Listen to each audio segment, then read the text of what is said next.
मेरे लिए गुस्सा है, आपके लिए मैं पप्पू हूँ। कैसे आंख खोली जा रही है, कैसे बंद की जा रही है।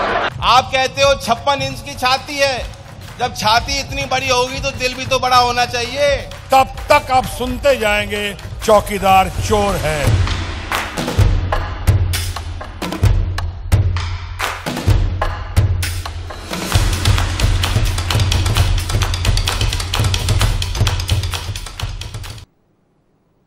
નમસ્કાર દર્શક મિત્રો, જનાદેશ 2019 કાર્યક્રમમાં હું વિજય ગોસ્વામી આપનું સ્વાગત કરું છું। દર્શક મિત્રો, જનાદેશ 2019માં આપણે વાત કરીએ છીએ લોકસભાના ઇલેક્શન વિશેની। જ્યારે લોકસભાના ઇલેક્શનની જો વાત કરીએ 23 એપ્રિલે જ્યારે ગુજરાતમાં મતદાન થવાનું છે અને 23 મે જ્યારે એનું પરિણામ આવવાનું છે, ખરેખર ગુજરાતની 26 સીટોનો શું દારોમદાર રહેશે, કેન્દ્રની એવી કઈ કઈ યોજનાઓ છે જે બીજેપી અને કોંગ્રેસ માટે જરૂરી રહેશે અને લોકો એનાથી કયો લાભ થયો છે અને શું નુકસાન થયું છે એ વિશેની પણ વાતો કરીશું। આ ચર્ચામાં આપણી સાથે ઉપસ્થિત છે। પહેલાં તો કાર્યક્રમ આપણે લેટ શરૂ થયો એ માટે ચોક્કસથી હું દર્શકોની માફી માંગી લઉં છું કે 15 મિનિટ અમારા જે મહેમાનો છે તે મોડા આવવાના કારણે અમે 15 મિનિટ આજે કાર્યક્રમ લેટ કર્યા છે।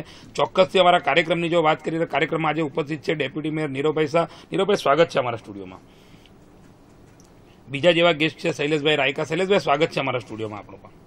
સ્વાગત કરીએ બંને મહાનુભાવોને। શરૂઆત કરીએ જ્યારે કાર્યક્રમની સત્તા પક્ષની જો વાત કરીએ તો કારણ કે આજે શહેરના બીજા એવા નાગરિક મેયર પછી જો કહી શકાય એવા નીરવભાઈ આપણી સાથે ઉપસ્થિત છે, એટલે શરૂઆત એમનાથી કરીશું। સત્તા ભાજપની સુરતમાં હોય, રાજ્યમાં હોય કે કેન્દ્રમાં હોય, એ દરેકે દરેક જગ્યાએ બીજેપી હોવાથી આપણે દાયિત્વ હંમેશા જે સત્તાધારી પક્ષ છે એમને જ બોલવાની પહેલે તો પ્રયત્ન કરીશું।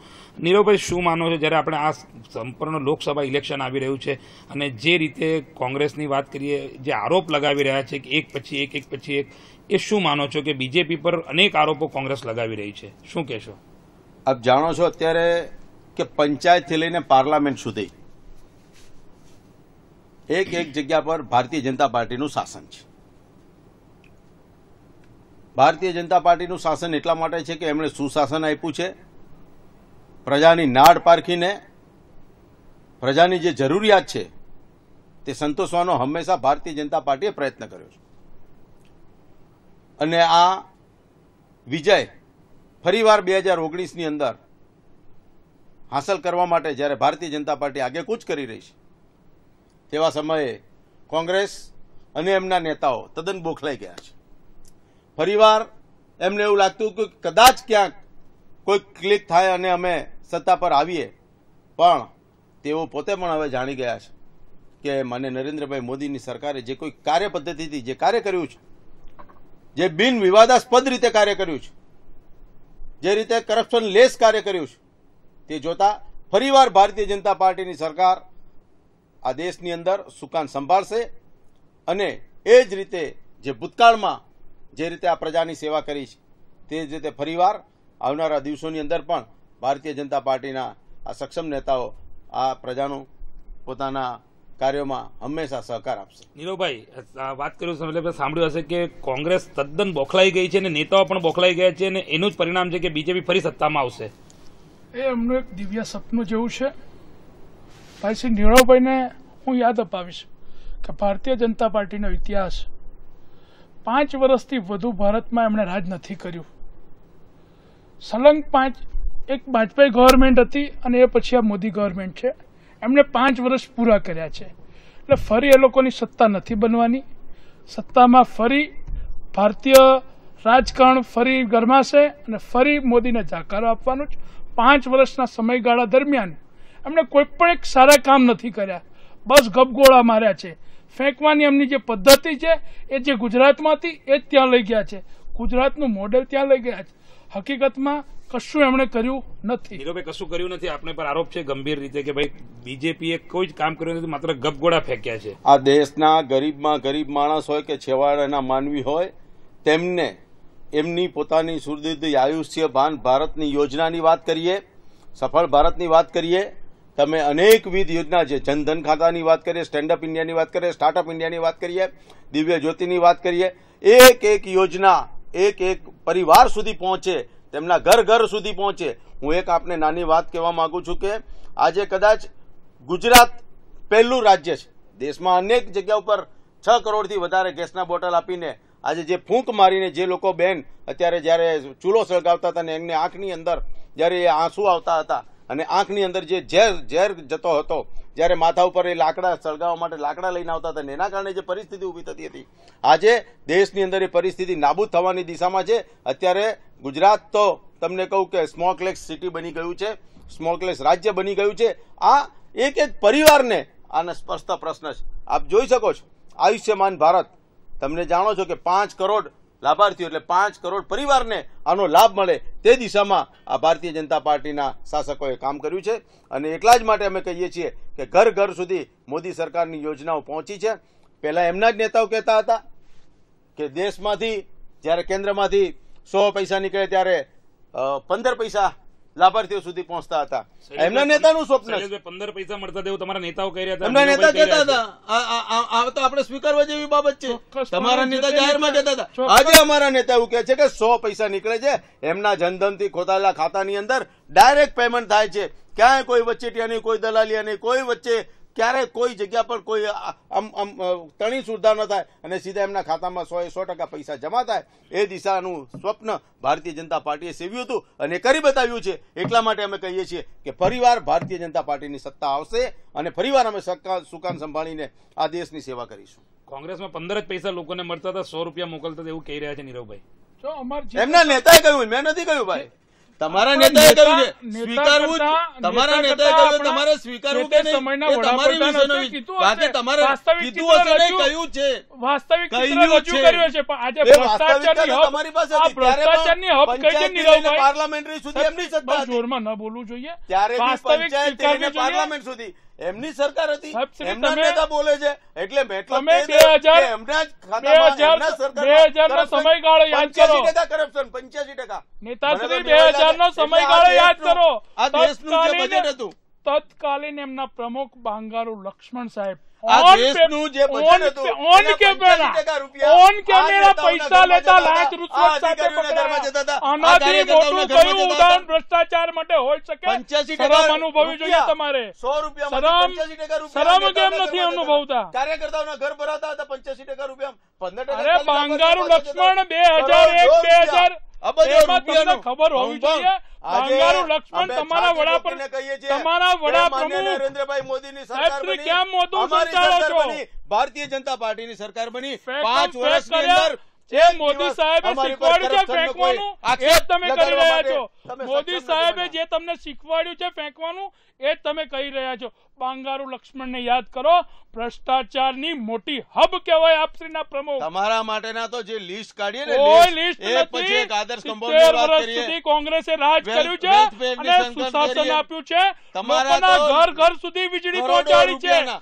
અને ઘર રોજ ઘર પેપરમાં સુધી વાત વિકાસ કરતા. પહોંચાડ્યો છે. 10,000 કરોડનું કમ્પાઉન્ડ, 20,000 કરોડનું કમ્પાઉન્ડ, કોઈ 50,000 કરોડનું આ કમ્પાઉન્ડ, તમારી બીજેપી 80,000 કરોડનું કમ્પાઉન્ડ. અરે સાહેબ, એક કમ્પાઉન્ડ નરેન્દ્રભાઈ મોદીની સરકારમાં ભારતીય અરે જનતા ભાઈ, પાર્ટીની રોજ સરકારમાં નવા એક કમ્પાઉન્ડ કૌભાંડો નથી નીકળે છે. બન્યું. રોજ અને નવા એટલા જ માટે કેગના આ રિપોર્ટ પ્રજાનો તમે વિશ્વાસ સંતાડ્યા છે. અમે કેગના હાંસલ કર્યો છે. રિપોર્ટ. અને એટલે અમે કહીએ છીએ કે ફરીવાર ભારતીય જનતા પાર્ટીની સરકાર બનશે અને આવા દેશની સેવામાં અમે લાગીશું.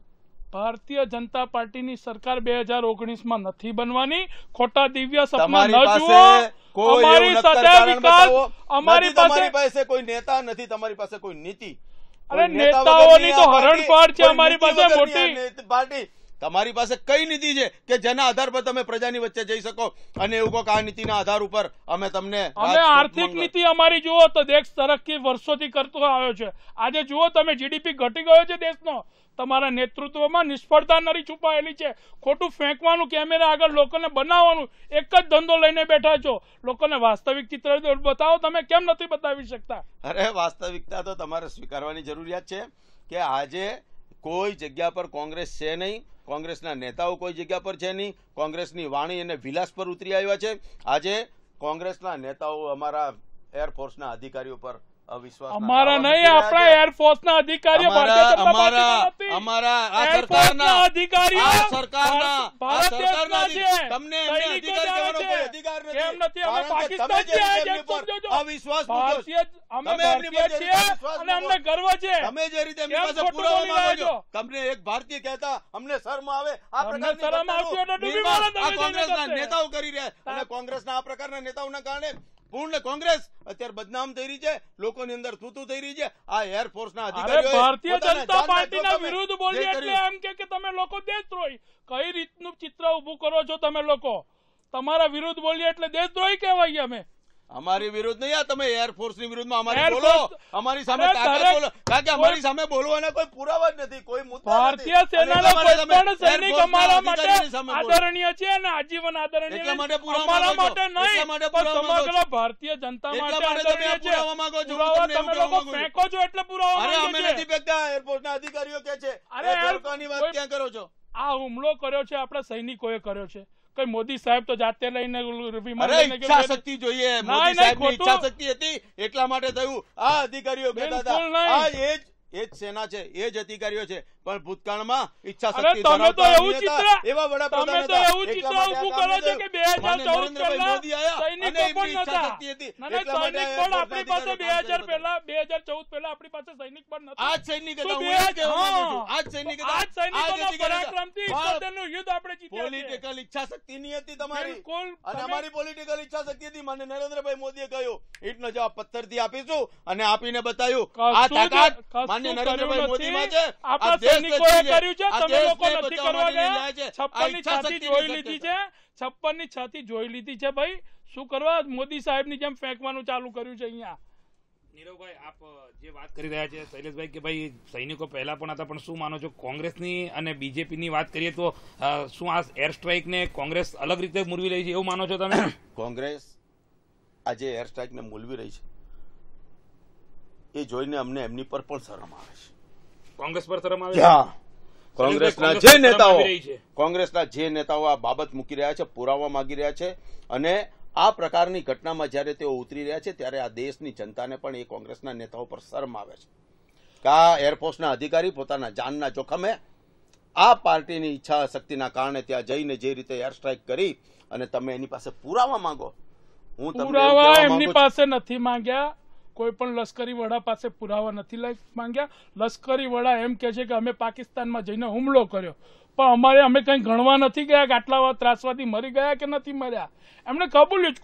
કોઈ ભારતના આપણા કોઈ વિદેશ મંત્રીએ નથી કીધું, વડાપ્રધાને આંકડો નથી આપ્યો, પણ ફક્ત ને ફક્ત આમના પ્રમુખ પાસેથી આંકડો મળ્યો. અમે પણ અત્યારે પણ એ જ કહેવા માંગીએ છીએ કે અંદાજિત 350 થી વધારે અને અત્યારે સેનાના અરે એ સેનાના વડા પાસે બોલાવરો, અંદાજિત આંકડો જ કહીએ છીએ. અમે એવું કહેતા નથી અને પાકિસ્તાનને તો નેસ્ત નાબૂદ કરી નાખવું પડે. આ ઈચ્છા શક્તિ હતી અમારી અને એ કરી બતાવ્યું છે. અમારો એક જવાન અભિનંદન નામે એને આજે બાઇજ્જત વર્તી પાકિસ્તાનની અંદર એમના તમામ લોકોનું અપમાન અમારો નહીં, આપણો જવાન અમારો તમે નહીં, જ્યારે પુરાવા આપણો માંગો છો જવાન ને છે. ત્યારે અમને તમે શરમ તો આવે. 2014 તમે તમારા પછી તો બેટાને કબજો તમારા બાપ કર્યો. પર અમારું શરમ ભારત, માંગો. અરે શું ભારતના ભાગલા પડવા માંગો છો? અભિનંદનને શરમ આવવી પાકિસ્તાનના જોઈએ. મિત્રોએ અહીં ત્યારે નીચી મુંડી અહીંયા આગળ મૂકવા આવવું પડ્યું. એ આ ભારતીય અરે, જનતા પાર્ટીની સરકાર હોય તો શક્ય બિલકુલ બને. નહીં. આપણા બાકી તમારી સૈનિકના સરકારમાં બળના ક્યાંય કારણે, આ પ્રકારનું દમ ભારતીય દોડાવી સૈનિક દીધું. બળના આ કારણે પ્રકારની લોકો ઈચ્છા મૂકી નહીં ગયા હતી. છે.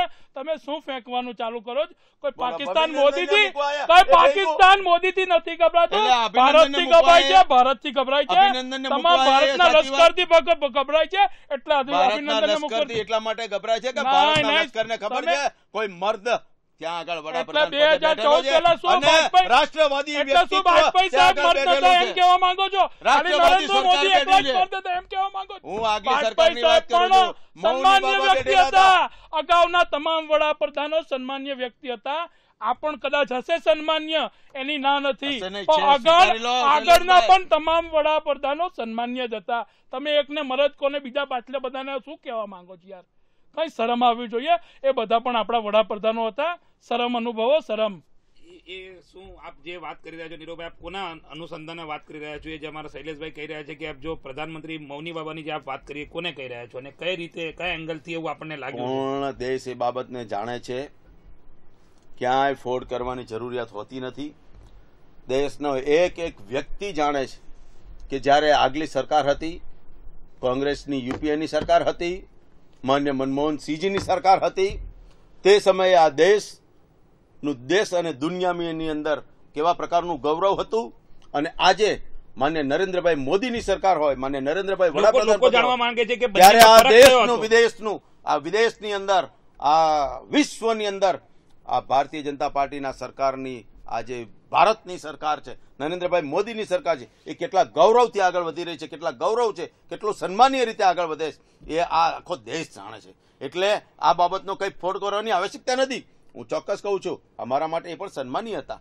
વડાપ્રધાન પદે કોઈ પણ વ્યક્તિત્વ હોય સન્માનીય હોય. આપણે કોંગ્રેસ બીજેપીના શાસનની જો વાત કરીએ તો પ્રધાનમંત્રી મનમોહન સિંહના શાસનમાં અને નરેન્દ્ર મોદીના શાસનમાં શું ફરક, જો લોકોને આપ સમજાવવા માંગો તો એવા કયા ફરક આપ જે આંખે ઉડગીને વળગે એવા કયા હતા? હું આપને એ કહેવા માંગુ છું કે એક વ્યક્તિ ત્રાહિમામ હતો, કરપ્શનથી ત્રાહિમામ હતો.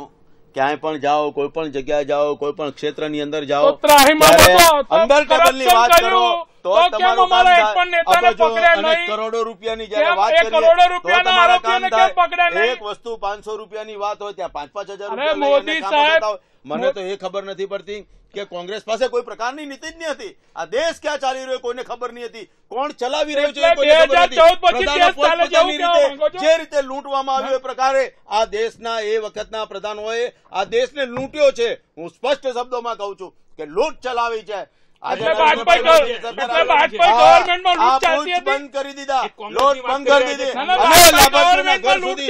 લાભાર્થીઓના ઘર સુધી એક વ્યક્તિઓને લાભ મળે એ દિશામાં નરેન્દ્રભાઈ મોદીએ મનમોહન સિંહ તો અર્થશાસ્ત્રી મોટા હતા, એમના મોઢે સારું ન લાગે મનમોહન સિંહને ટીકા કરવાનું.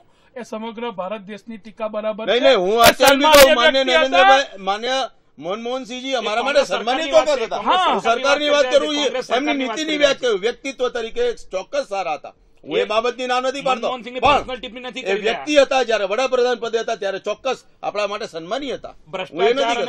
કરપ્શન જે રીતે એમના હાથમાં કોઈ વાત નહીં હતી, એમને ક્યારે કોઈએ સાંભળ્યું નથી. આ દેશની એ વખતે સરકાર કોણ ચલાવી રહ્યું છે માન્ય વડાપ્રધાન શ્રીને બી ખબર નથી. પ્રધાનો પોતપોતાની દિશામાં જે રીતે આવે એ રીતે લૂંટ ચલાવતા હતા. મનમોહન સિંહ જ હતા ને, એ જ ગવર્મેન્ટ ચલાવતા હતા.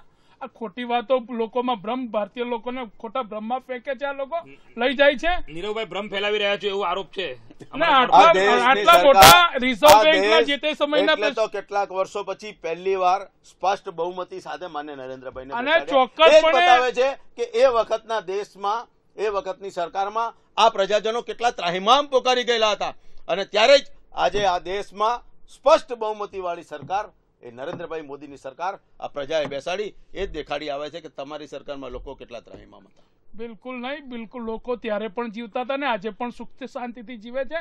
મનમોહન ગવર્મેન્ટમાં તો વિકાસનો દર તમે જુઓ. જીવન તો ક્યારે પણ જેલની અંદર પણ જઈ શકે છે અને મહેલમાં પણ જઈ શકે છે. ચોક્કસ જીવન જીવવું એ કોઈ અગત્યની વાત નથી, જીવન કેવું જીવ્યા એ બહુ અગત્યની વાત છે. અત્યારે લોકો એક આત્મસંતોષ સાથે જીવે છે અને એમને વિશ્વાસ છે કે અમારી સાથે આખી ભારતીય જનતા પાર્ટીની સરકાર છે, આ દેશ હિતનું કામ કરી રહેલી સરકાર છે. તમને કોંગ્રેસના શાસનમાં લોકો કઈ રીતે જીવી રહ્યા છે એમને એનું ઉદાહરણ આપું કે જીએસટી જ્યાંથી લાગીને, નોટબંધી જ્યાંથી લાગીને ત્યારથી આમનો એક સર્વે નીકળ્યો છે કે 2 કરોડ લોકો રોજગારી ગુમાવી બેઠા છે, બેરોજગાર બન્યા છે. 2 કરોડ લોકો બેરોજગાર બન્યા. રોજગાર આપવાની બાબત તો બહુ દૂર છે અને 45 વર્ષનો રેકોર્ડ તોડ્યો છે. 45 વર્ષનો રેકોર્ડ તોડ્યો છે. હું મારી બનાવેલી જે પ્રકારે ધંધો સાફ અને સૂત્રો થયો છે.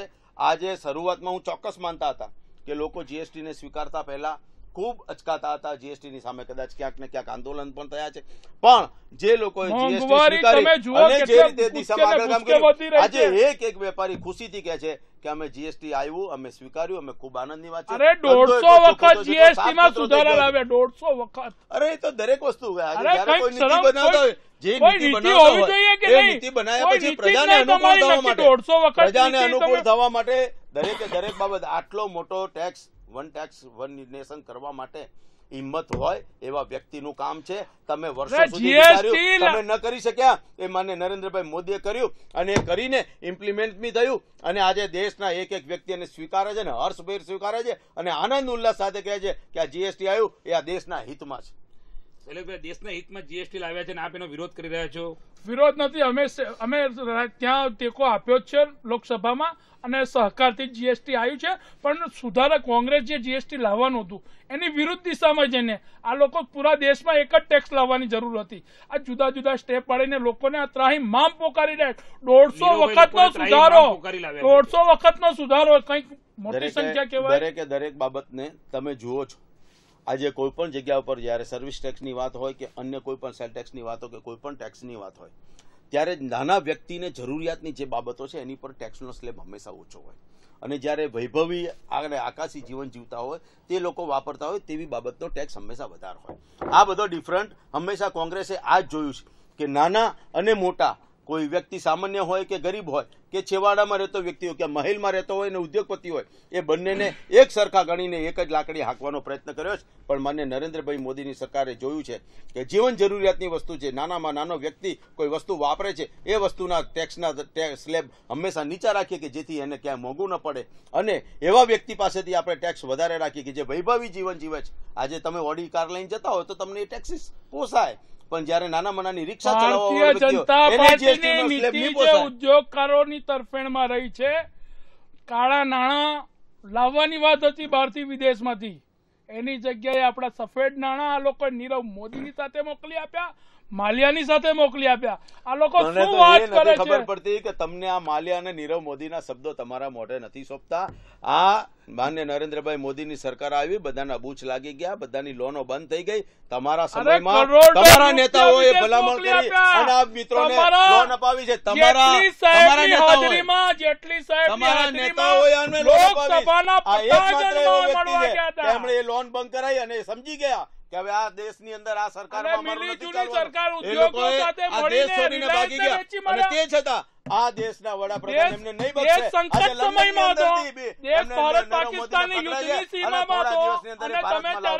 એરપોર્ટ વેચી માર્યા, પ્રાઇવેટાઇઝેશન લાવી દીધા, લોકો યુદ્ધના એરપોર્ટ વેચ્યા કોને કહેવાય? તમે પોલિસી ભલે આપી દીધા.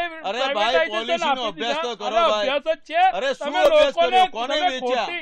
અરે વેચી માર્યા એટલે તમે ઉદ્યોગપતિને, રિલાયન્સ વાળાને આપ્યા, અદાણીને આપ્યા. એ વેચ્યા કહેવાય મારા ભાઈ? અરે એક પ્રકારનું વેચેલું જ કહેવાય. તમે ભડેને કરાર સાથે, તમે કરાર સાથે એમાં શું કરાર કર્યા છે? કરાર એ લોકોની ગાઈડલાઈન હશે. મેં કરારનો અભ્યાસ નથી કર્યો. શું કરાર કર્યા એમ તો કહો મને. એમને કેવી રીતે તમે એમને ચલાવવા માટે આપ્યા, એટલે વેચાણ કર્યા. એરપોર્ટ ચલાવવા આપ્યા. એટલે શું એમાં એરપોર્ટમાં શું ચલાવવાનું? ગાડીઓ ચલાવવાની કે ફ્લાઇટ ચલાવવાની? મારા ભાઈ મારા ભાઈ આને વેચ્યું ના કહેવાય. અરે એક પ્રકારનું તમે પૈસા ઉભા કરીને વેચ્યું મેનેજમેન્ટ એટલે વેચ્યું જ કહેવાય.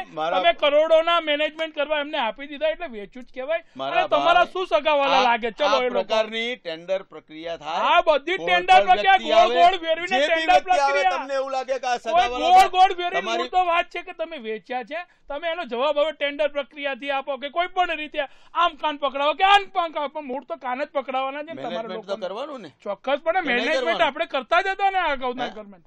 મોદી સાહેબ આવ્યા તો જ મેનેજમેન્ટ આપવાની જરૂર છે. અને એ પણ આ લોકોને અત્યારે બી ચાલે છે. જાણે તમારા ઘર જમાઈ પાડી રાખેલા હોય, રિલાયન્સ વાળાને અદાણી વાળાને જમાઈ પાડી રાખેલા, એ રીતનું વર્તન કરો છો. બસ એ લોકોને જ આપી દેવાનું બધું જ. નીરવભાઈ, કદાચ કોંગ્રેસને પ્રાઇવેટાઇઝેશન, કદાચ એમને પ્રાઇવેટાઇઝેશનની જે વ્યાખ્યા છે એ કદાચ મોદી સાહેબ સમજાવી ન શક્યા હોય, એના કારણે આવું ઉદ્ભવતું હોય. કારણ કે જે કોંગ્રેસ આરોપ લગાવી રહી છે કે જે પણ કામ કર્યું છે, કે અંબાણીની વાત કરીએ, ગૌતમ અદાણીની વાત કરીએ, બિલ્ડરો અને જે કોર્પોરેટ સેક્ટરની અંદરનું સમન્વય બીજેપી સાથે જોડવાનો પ્રયાસ હંમેશા કોંગ્રેસ કરતી રહી છે. હમણાં આપણે રફાલની વાત કરીએ તો રફાલ સોદામાં પણ એમને બહુ ગંભીર રીતે જે આરોપ બીજેપી પર લગાવી રહ્યા છે. રફાલ સોદાની વાત કરીએ તો શું આ બધા જે આરોપો છે એને બીજેપી ખંડન કયા પ્રકારે હોય છે? હંમેશા બીજેપી ક્યારેય પણ કોઈ પણ પ્રકારના ઉદ્યોગ હોય, ઉદ્યોગ ગૃહ હોય, એ એટલા માટે એમને સપોર્ટ કરતા હોય કે એના માધ્યમથી રોજગારી ઉત્પન્ન થાય છે. આ દેશની અંદર રોજગારી ઉત્પન્ન કરવા માટે મોટા મોટા ઉદ્યોગ ગૃહો જ ખૂબ લાખોની સંખ્યાની અંદર રોજગારી આપતા હોય છે, અને એટલા માટે એમને સપોર્ટ કરતા હોય છે. કોંગ્રેસ માટે વિરોધ કર્યા કરે વારંવાર આવા બધા. કોંગ્રેસને હંમેશા પેટમાં દુખે છે, ક્યારે પણ દુખે પેટ ને કૂટે માથું. એમને ખબર છે કોઈ પણ ઉદ્યોગો પાસે મોટા ફંડિંગ લે છે બીજેપી, એના માટે એ લોકોને સાચવવા પડે, એના માટે બહુ પ્રાઇવેટાઇઝેશન લાવી દે. ઉદ્યોગોની પતિઓ પાસે તમે ફંડ મોટા પ્રમાણમાં એ લોકો તમને આપે છે, એટલે તમારે એમના બદલામાં એમને સાચવવા પડે છે. એના માટેની નીતિઓ તમે લોકો બનાવે છો કે ભાઈ ઉદ્યોગોને આપણને ફંડ આપી રહ્યા છે એટલે તમારે સાચવવા પડે. એ વાતમાં કેટલું તથ્ય છે? અમે ક્યારેય ફંડની પાછળ જોયું નથી અને ફંડની દિશામાં આગળ વધ્યા. અરે ફંડની પાછળ ન જોયું હોય, તમે એમની ઓફિસો જોવો, વૈભવી ઓફિસો. જેટલું ભાજપને મળે છે, જેટલું આપને મળે છે, એ કાયદેસર ફંડ મળે છે, કાયદેસર પાર્ટી ફંડ મળે છે, એમને પણ મળે છે. કોંગ્રેસ કાયદેસર પણ બિનકાયદેસર પણ તમારા કેટલા બધા નેતાઓ કેટલું બધું ભેગું કર્યું છે.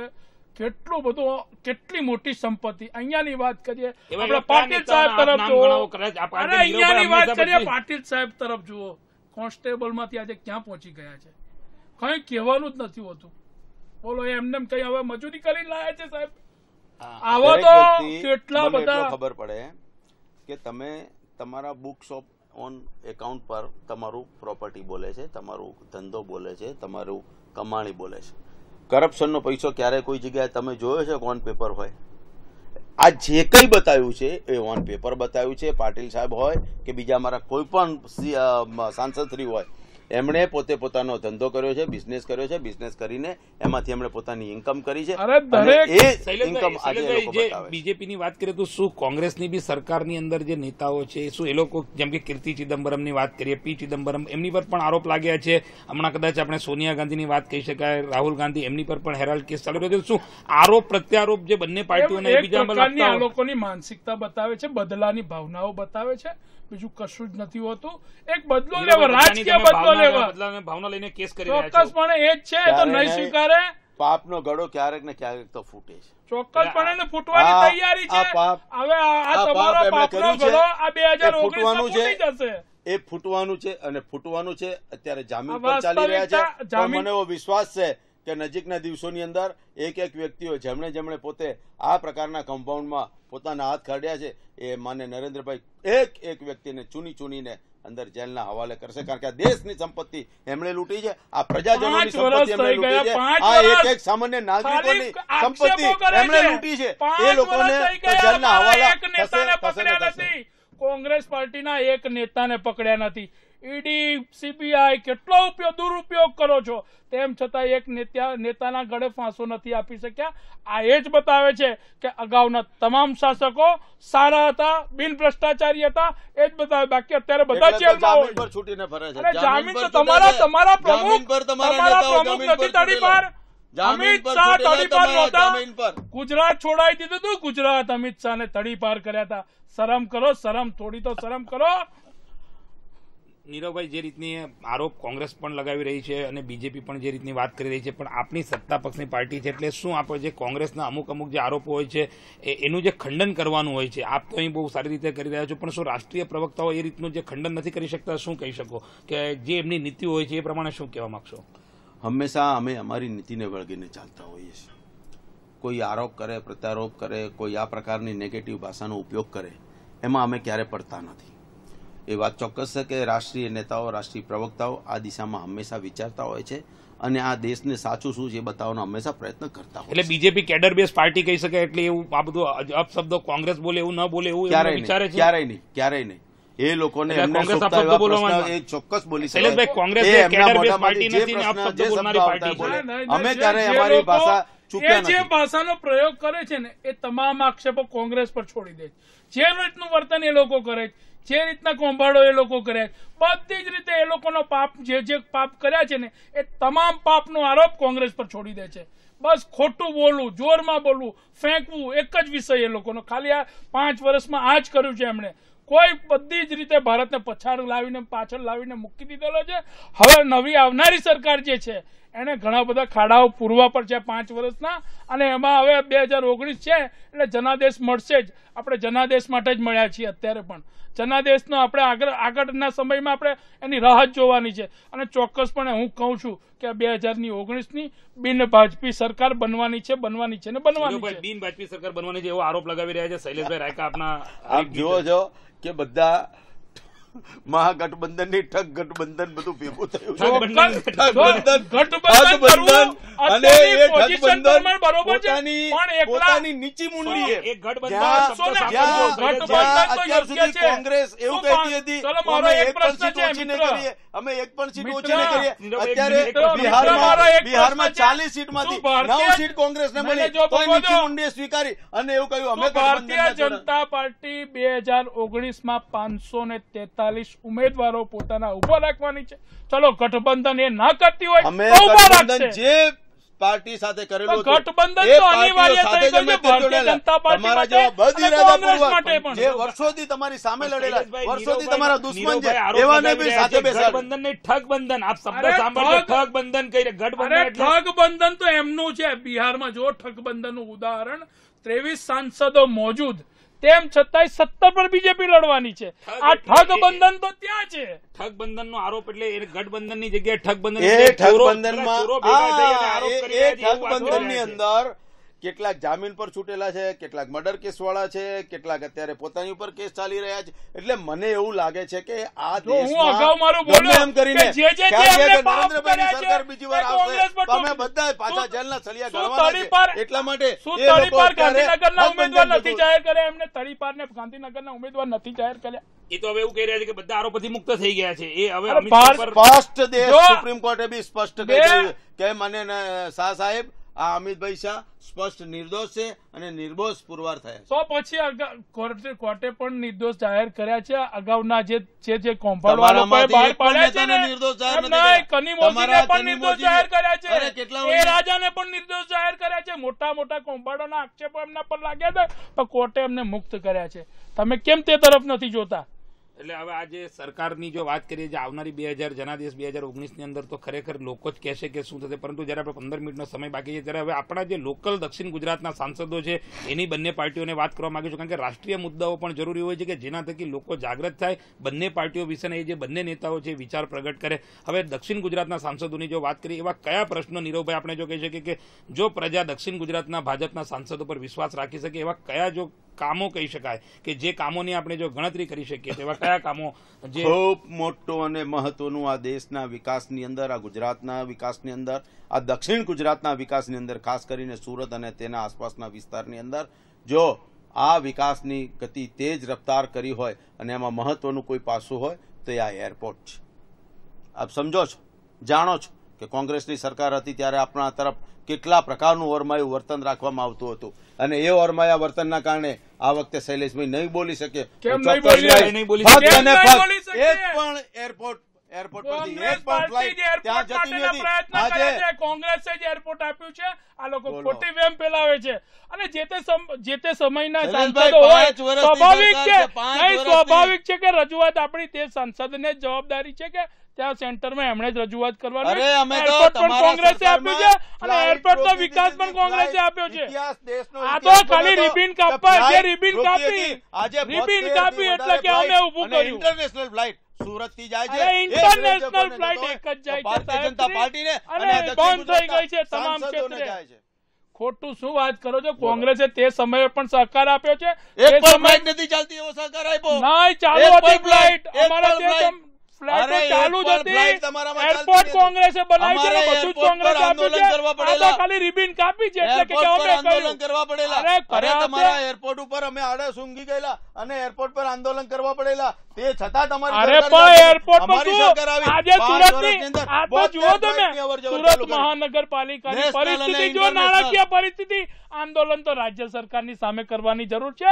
આંદોલન સેન્ટર ગવર્મેન્ટની સાથે કરવાની. કરોડો રૂપિયા ટેક્સ આપણા સુરત પાસેથી લઈ જાય છે. એમની પાછા આવવાના પાછા ગ્રાન્ટ રૂપે રૂપિયો કેન્દ્ર નથી સરકારની આપતા. બીજી કેટલીક નાણાકીય મહત્વની બાબત પરિસ્થિતિ જુઓ. 2005માં આપણી પાસે લગભગ 1400 કરોડની એફડી હતી. આ લોકોએ પૂરું કરી નાખ્યું આખું સુરત મહાનગરપાલિકા. વેચી માર્યું છે, ખોટા ધંધા કર્યા છે અને નરા ભ્રષ્ટાચાર કર્યા છે આ લોકોએ. અને હશે છે ઉપરથી શરમ આવી જોઈએ. સ્મિત હાસ્ય વેલાઈ રહ્યા છે કદાચ કારણ કે આરોપો એકબીજાના રાજકારણમાં લાગતા હોય એટલે નીરવભાઈ કદાચ એને જવાબ આપવાનો પ્રયત્ન કરશે કે 1400 કરોડની એફડીની જે વાતો કરી રહ્યા છે શૈલેષભાઈ, શું આ વાતમાં કેટલું તથ્ય છે? આજ પણ સુરત મહાનગરપાલિકાની શાખ એટલી જ મજબૂત છે. આજે દેશની અંદર જ્યારે બોન્ડ લેવાની ઘટના બની, બોન્ડ એટલે એક પ્રકારનું દેવું જ કહેવાય. એ સારું ન કહેવાય સાહેબ શ્રી. અને કેમ તમે છુપાવો છો? 1400 કરોડ ક્યાં ખતમ કરી નાખ્યા? એ નથી. આપણે શું કરવા 200 કરોડના બોન્ડ બાર વળવાની જરૂર હતી? આપણી પાસે 1400 કરોડ હતા તો કેમ પૂરા કરી નાખ્યા? અને આજ બી સુરત મહાનગરપાલિકા પાસે 1500 કરોડ રૂપિયા એ એફડી ના સ્વરૂપમાં પડ્યા છે. શૈલેષભાઈ, 1500 કરોડ રૂપિયા 1500 કરોડ રૂપિયા હું છાતી ચોકીને કહું છું. નરા ભ્રષ્ટાચાર જ્યાં જ્યાં વ્યક્તિ તરીકે, પદાધિકારી તરીકે કહું છું 1500 નહીં, કરોડ નહીં, રૂપિયા પડ્યા જો છે હું- અને જો 200 કદાચ- કરોડ રૂપિયાની લોન એટલા માટે લીધી કે આ દેશની અંદર સુરત મહાનગરપાલિકાની શાખ છે 1 કલાકની અને અંદર તમે આવનાર અમે જ્યારે આ સમયમાં ભરણું જો મૂક્યું તૈયારી 1 કરેલી મિનિટની છે. અંદર 200 કરોડ રૂપિયા અને 6 ટાઈમ્સ મોર 1200 બીજી કરોડ વખતની રૂપિયા 500 અમને આ બોન્ડ કરોડના માટે બોન્ડ મળ્યા બહાર પાડવાની અને તૈયારી કરી રહ્યું છે કોર્પોરેશન. આ દેશમાંથી 500 કરોડના સેન્ટ્રલ બીજા બોન્ડ ગવર્મેન્ટ બહાર પાડવાની 13 તૈયારી દુ કરી. 26 એટલે 26 અને કરોડ સાહેબ રૂપિયા શ્રી કહેતા કે સબસિડી માટે આપવાના હતા. 1500 કરોડ રૂપિયા એફડી પડ્યો તો મારા માટે સુરતી તરીકે બહુ ગર્વની બાબત કહેવાય કે હજુ પણ સુરત મહાનગરપાલિકા સત્તર છે મહાનગરપાલિકા છે ને છે એક પણ નથી. દિવસ હું એક પણ પણ- જગ્યાએ હું એક જો પણ સાહેબ વ્યક્તિ શ્રી બોલે છે, એવું ન કહી હું શકે પણ સુરત કે આ મહાનગરપાલિકાનો કાઉન્સિલર છું, નગરસેવક છું જ. અને મને મારી પરિસ્થિતિ, દેશમાં મારી તિજોરીની આ સેન્ટ્રલ પરિસ્થિતિ, મારી ગવર્મેન્ટની વાત કોર્પોરેશનની કરીએ. તિજોરી સેન્ટ્રલ ગવર્મેન્ટની પરિસ્થિતિ તમે જે સારી વાત હોય તો કરો કેમ છો ન ગમે કે મને? આ દેશના સાંસદોએ શું કર્યું, આ શહેરના સાંસદોએ શું કર્યું, આ દક્ષિણ ગુજરાતના સાંસદોએ શું કર્યું? સાહેબ કશું જ નથી આ કર્યું. તાપી મંજીરા શુદ્ધિકરણની વગાડ્યા છે. યોજના ખાલી 922 મોદી બાબાની કરોડ જેમ બેસી રહ્યા છે. કશું જ 922 નથી કર્યું. કરોડ રૂપિયાની યોજના અરે આ 10 દેશની વર્ષથી સૌથી મોટી લટકતી હતી યોજના. 922 કેન્દ્ર કરોડની યોજના. સરકારમાંથી 10 વર્ષથી મંજૂર માંગણી કરાવી. કરીએ છીએ. અને 922 અને આપણે કરોડ શેનું રૂપિયાની માંગવાનું હોય ત્યાં? કરોડો રૂપિયા લઈ જાય છે. માંગવાનું શેનું હોય? સેન્ટર ગવર્મેન્ટ અને રાજ્ય સરકારે આપવી જોઈએ. આજે પણ રાજ્ય તત્કાલીન મુખ્યમંત્રી ને આજના વડાપ્રધાન માનનીય નરેન્દ્ર મોદી સાહેબ સદભાવના મિશન હેઠળ 2100 કરોડ રૂપિયાની જાહેરાત કરી હતી. સાહેબ શ્રી ગણીને માત્ર 32 લાખ રૂપિયા આપ્યા છે. નરું છેતરવાનું શું? એને હું કેવું હવે? એકલું છેતરામણી કરી છે, છેતરામણી જાહેરાત લાયા છો તમે આપણા 2100 કરોડ રૂપિયા. બોલો, સુરતની નાગરિકો પાસે વેરાના લેટ વેરાની જગ્યાએ આપનું મૌન દર્શકો એવું સમજશે કે કોંગ્રેસ સાચી વાત કરી રહી છે. નીરવભાઈ મારી સાથે જો 2100 માન્ય કરોડ નરેન્દ્રભાઈ રૂપિયાની- મોદી જ્યારે અહીંયા સદભાવના મિશન માટે આવ્યા અને એમણે જાહેરાત કરી, હું ચોક્કસ એનો સાક્ષી છું કે 2100 કરોડ રૂપિયા આ સદભાવના ગ્રાન્ટ હેઠળ તમને આપવાના. એનો મતલબ એવો નથી કે એનો હેડ એક જ અરે કે જુમલો સદભાવના ગ્રાન્ટ. જુમલો ને જુમલો એને 2100 સ્વીકારશે કરોડ નહીં, રૂપિયાના ભાઈ શ્રી સ્વીકારશે નહીં. 2100 કરોડ જુમલો, રૂપિયા એક જ દિવસે 2100 એક જ કરોડનો સમયે જુમલો આપવા કહેવાય. એવું નથી હોતું. એને તમે મુખ્યમંત્રી અરે સ્વર્ણિમ 50 યોજનાના વર્ષ પછી માધ્યમથી આપશે શું આપ્યા, કરવાના? ગ્રાન્ટની જકાતના માધ્યમથી અરે આપ્યા, મને મેં- અમૃતની માધ્યમથી અરે આપ્યા, નહીં, નહીં, અલગ નહીં. અલગ માધ્યમથી એ માધ્યમ તો એને વર્ષોથી તમે આવતા જ- 2100 કરોડ નહીં, અત્યારે દર વર્ષે 1500 થી નહીં, નહીં, 1800 ખોટું કરોડ બોલે રૂપિયા, છે, ખોટું બોલે છે, 1500 થી ભાઈ શ્રી 1800 ખોટું કરોડ બોલે છે. રૂપિયા સેન્ટ્રલ ગવર્મેન્ટ 2100 અને સ્ટેટ કરોડમાંથી ગવર્મેન્ટ મારી આ પાસે સુરત on proof છે. મહાનગરપાલિકાના ભાઈ આપે. શ્રી જો માંગતા હોય તો મારી પાસે ઓન પ્રૂફ છે. 32 લાખ રૂપિયા, માત્ર ને માત્ર 32 લાખ રૂપિયા. 2067 કરોડ રૂપિયા આજે પણ બાકી છે. સાહેબ જો એટલે અત્યાર સુધી અમૃતની ગ્રાન્ટ આવી આપણી પાસે. અમૃતની ગ્રાન્ટ, અમૃતની આપણી યોજના પાસે અલગ છે. મુખ્યમંત્રી 2100 કરોડ રૂપિયા, મુખ્યમંત્રી 2100 કરોડ રૂપિયા મુખ્યમંત્રી સદભાવના સ્વર્ણિમ- મિશન હેઠળ મુખ્યમંત્રી આજે પણ સ્વર્ણિમ રાજ્ય યોજનામાં સરકાર પર બાકી, આપણે રાજ્ય સરકાર જકાતની પર ગ્રાન્ટ આવી. બાકી છે ને. આપશ્રીને અલગ મારે અલગ નમ્ર ગ્રાન્ટ વિનંતી છે, આવી. આપશ્રીને સાહેબ, નમ્ર અત્યારે વિનંતી છે કે રાજ્ય સરકારમાં મારી સાથે આ ચલો. વખતેના બજેટમાં પણ એડિશનલ આ શહેરમાં ટ્રાફિકની સમસ્યાને ધ્યાનમાં લઈને 10 અરે બ્રિજ વેરો બનાવવા માટે સમગ્ર additional ગુજરાતમાં grant સૌથી આ રાજ્ય હાઈએસ્ટ વેરો સરકારે આપણે લઈએ સુરત શહેરને છીએ. ફાળવી છે. સાહેબ શ્રી આની પહેલા વેડવરિયા બ્રિજ માટે વેડવડિયા 50 બ્રિજ, કરોડ રૂપિયા આપ્યા. વેડવડિયા અલગ અલગ બ્રિજ આપે માધ્યમથી એનું એમણે શું આપણને કારણ ગ્રાન્ટ છે? આપી છે. ત્યાંના બિલ્ડરોના લાભાર્થી આ લોકોએ વેડવડિયા બ્રિજ લાયા છે. વેડવડિયા બ્રિજ અને બિલ્ડરોના કહેવાથી રાજ્ય સરકારે આપ્યા છે, તમારી સાખથી નથી આપ્યા. તમે ક્યાંય પણ 2100 જાઓ, કરોડ રૂપિયાની કોઈ પણ લાવવાની વાત જગ્યાએ કરો. કોઈ પણ આપણે વિકાસ કોઈ કરો, પણ એટલે કોઈનો તો ફાયદો થવાનો જ. હું એવું ચોક્કસ માનું. કાલે પાઠાની વાત કરીએ, વેડવરિયાની અરે વાત કરીએ, વિકાસ તો સરદાર થવો જ બ્રિજની વાત જોઈએ. કરીએ. જે દિવસે સરદાર બ્રિજ બનાવ્યો કે આગળ કોઈ પણ બ્રિજ બનાવે ત્યારે એ બાજુ વસ્તી હતી જ નહીં. ત્યારે લોકો અરે એવું કહે કે એના માટે બનાવ્યો. જરૂરિયાત ત્યારે માટે જ- કોકને ક્યાંક તો ફાયદો જરૂરિયાત થવાનો જ માટે છે, જ બનતા પણ હોય એના છે. કારણે પણ બનાવ્યો. અમુક બ્રિજ તો કાયદેસરનું બિલ્ડરોની દલાલી માટે બનતા હોય છે અને સ્વીકારવું પડશે તમારે આજે, નહીં તો કાલે. આમ કરી કરીને તો તમે સુરત મહાનગરપાલિકાની તિજોરી પૂરી કરી નાખી છે અને એમાં શરમ અનુભવવી જોઈએ સાહેબશ્રી. અને ઉપરથી તમે ગર્વ અનુભવો છો બિલ્ડરોના ખોળે બેસીને. નીરવભાઈ, જે રીતની ચર્ચા ચાલી રહી છે જેની અંદર દક્ષિણ ગુજરાતના જે પ્રશ્નો છે તે પણ લઈ રહ્યા છે કે આપણા સાંસદોની આપ વાત કરીએ તો એરપોર્ટની જે વાત કરી છે, પછી શૈલેષભાઈ તમને પણ મોકો આપી, એરપોર્ટ સિવાયના એવા કયા જે લોકોને આંખે વળગે એવા કયા કાર્યો જે આપણે કહી શકીએ દક્ષિણ ગુજરાતમાં થયા હોય કેન્દ્ર સરકારની યોજનાઓથી? અને કેન્દ્ર સરકારની જે યોજનાઓ હતી એમાં ખાસ કરીને હું કહું વિશિષ્ટ નાના મોટા કેટલાક અનેકવિધ યોજનાઓ એમણે મંજૂર કરાવી હોય. અહીંયા એમને લાભાર્થીઓને લાભ મળ્યા હોય, ગરીબ કલ્યાણ મેળાના લાભાર્થી દ્વારા મળ્યા દક્ષિણ હોય. ગુજરાતને લગતા પ્રશ્નો, દક્ષિણ ગુજરાતને લગતા પ્રશ્નોની વિશેષ વાત કરીએ, એરપોર્ટની વાત કરીએ, એની સાથે હું તમને કહું છું કે અત્યારે એ મોડલના ટેન્ડર બહાર પડી ચૂક્યા છે. જે રેલવે સ્ટેશનની વાત કરીએ છીએ આપણે, એ એક મોડલ રેલવે સ્ટેશન બનાવવા મોડલ માટે રેલવે સ્ટેશન છેલ્લા 10 વર્ષથી પેપરના પાને છે. 10 વર્ષથી પેપરના પાને છે મોડલ રેલવે સ્ટેશન ફેક્ટરી. એટલે પહેલું એનું ખાતમુહૂર્ત થશે. આ પ્રકારનું ચોક્કસપણે ઘણા ખાતમુહૂર્ત એવા એકમાત્ર દેશની અંદર હોય. 3 વખત રીટેન્ડરિંગ થયું છે, 3 વખત, અને 10 વર્ષથી મુંગેરી લાલ કે હસીન સપને જેવું આપણું world class railway passport office passport અને આવડી 60 લાખની વસ્તીમાં પાસપોર્ટ ઓફિસ તો આવે, એમાં હું નવાઈ કરે છે. કરોડો રૂપિયા ટેક્સ લઈ જાય છે. કરોડો રૂપિયા ટેક્સ લઈ જાય છે. 6 મહિના સુધી પાસપોર્ટ ભારત સરકાર ને રાજ્ય સરકાર કરોડો રૂપિયા ટેક્સ લઈ જાય છે. નરેન્દ્રભાઈ મોદી સરકારની સિદ્ધિ છે.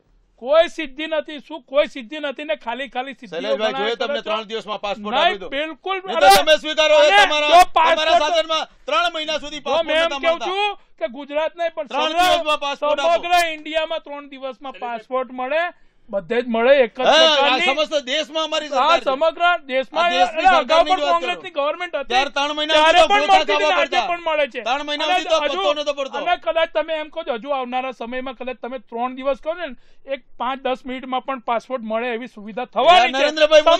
સમય નહીં, નરેન્દ્ર મોદી કદાચ નહીં તો પણ શક્ય છે. તમે માનો છો નરેન્દ્ર મોદી થી જ દેશ થાય છે, હું નથી માનતો. દરેક ઇન્ડિયા ભારત દેશનો તમામ નાગરિક જો વડાપ્રધાન એમાંથી કોઈ પણ એક બનશે તો પણ દેશ ચાલશે. કદાચ કાલ ઉઠીને નરેન્દ્ર મોદી ન હોય તો પણ દેશ ચાલશે. હું તો એમ કહું છું કે કોઈ પણ પાર્ટીનો નેતા, એ મારી પાર્ટીનો હોય કે બીજી પાર્ટીનો હોય, દેશ કોઈ એમના પર નથી ચાલવાનો અને વિકાસની ગતિથી ચાલશે. માહોલ કેવા પ્રકારનો છે, દેશના પ્રજાજનોની માનસિકતા કેવા પ્રકારની છે એની પરનો વિચાર. માનસિકતા, લોકોની માનસિકતા 2019માં ખબર પડી ખાઈશ તો હું કયું ખાઉં છું, ક્યારે ખાઉં છું, કેવા પ્રકારનું ખાઉં છું, એની પર તમારો એક માહોલ સર્જાલો હોય. આ દેશની પ્રજા આજે નરેન્દ્રભાઈ આયા પછી જ માનસિકતામાંથી બહાર આવે. અત્યાર સુધી નેગેટિવ માનસિકતામાંથી કે આ દેશમાં કોઈનું થવાનું નથી, આ દેશ વેચાઈ જવાનો, આ દેશ વેચાઈ જવાનો. આજે નરેન્દ્રભાઈ મોદીની સરકાર આવ્યા પછી આ પ્રજા મોઢું ઊંચું કરીને દેશની અંદર વિદેશની અંદર પણ જાય તો એમ કે હું ભારતીય નાગરિક છું, એ કહેવાનું ગર્વ આ નરેન્દ્રભાઈ આયા પછી મળ્યું છે. શું 2014 પહેલા આપણે ભારતીય કહેવામાં શરમ અનુભવતા હતા? ચલો તમે ભારતીય જનતા પાર્ટીના સૈનિક છો એટલે કહી શકો છો આવું. શું આપણા વાજપેયી સરકારની ગવર્મેન્ટમાં આપણે ભારતીય છીએ એમ ન કહી શકતા હતા ગર્વથી?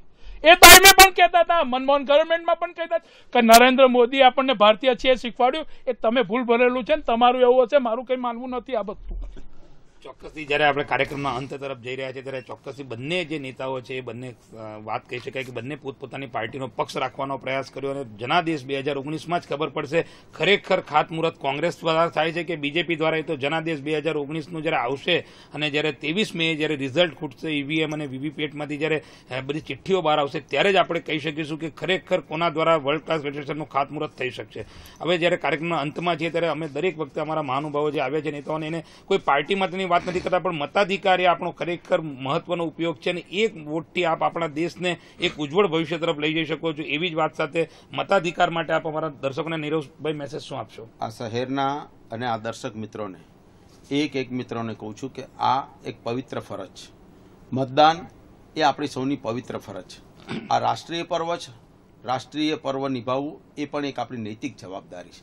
અને એટલા માટે હું આપ સૌને હૃદયપૂર્વક વિનંતી કરું છું કે ક્યારેય કોઈ પણ પ્રકારના કોઈ પણ કાર્યક્રમ હોય પણ એ કાર્યક્રમને એને સેકન્ડરી ગણીને પ્રથમ મતદાન કરો અને મતદાન કરાવવા માટે આપ સૌ પણ આગળ આવો અને અન્ય દેશના જ્યાં રહેતા હોય કોઈ પણ ભારતીય નાગરિક હોય એને મતદાન કરવા માટે આપ પણ આપના પ્રયાસો કરો તેવી મારી આપ સૌને હૃદયપૂર્વકની અપીલ છે. ખૂબ સરસ. શૈલેષભાઈ શું કહેશો આપ મતાધિકાર માટે અમારા દર્શકોને શું મેસેજ આપવા માંગો છો? ચોક્કસપણે મતદાન કરવું એ તમામ ભારતીયોની પહેલી ફરજ છે. એ ફરજ રૂપી આપણે તમામે પ્રથમ મતદાન કરી અને ઐતિહાસિક મતદાન થાય સૌથી વધુ આજ દિવસ સુધીનું એવા પ્રયત્ન કરવા જોઈએ અને દરેકે મતદાન ફરજિયાત કરવું જ જોઈએ. ચોક્કસથી શૈલેષભાઈ અને આપણે નીરવભાઈ અમારા સ્ટુડિયોમાં આવ્યા. નીરવભાઈ આપણો પણ ખૂબ ખૂબ આભાર. શૈલેષભાઈ આપ પણ ટાઈમ કાઢીને આવ્યા એમાં આપણો પણ ખૂબ આભાર. દર્શક મિત્રો જોયું જે પ્રકારે બંને પાર્ટીના નેતાઓએ જે પ્રયાસ કર્યો કે એમની પાર્ટીઓના જે વિચારો છે એમના શીર્ષ નેતૃત્વની જે વાત કરીએ, ચાહે નરેન્દ્ર મોદી હોય, સોનિયા ગાંધી, રાહુલ ગાંધીની જો વાત કરીએ, દરેક વ્યક્તિ એ કેડર બેઝ પાર્ટીની વાત કરતા હોય કે એકબીજા પર આરોપ પ્રત્યારોપ લગાવતા હોય છે. એ માત્ર ને માત્ર પાર્ટીઓની જે બચાવ છે એ મુદ્રાને લઈને કરતા હોય. એટલે આવા જ નવા કાર્યક્રમો સાથે જનાદેશમાં ફરી મળીશું. ત્યાં સુધી રજા આપશો. નમસ્કાર.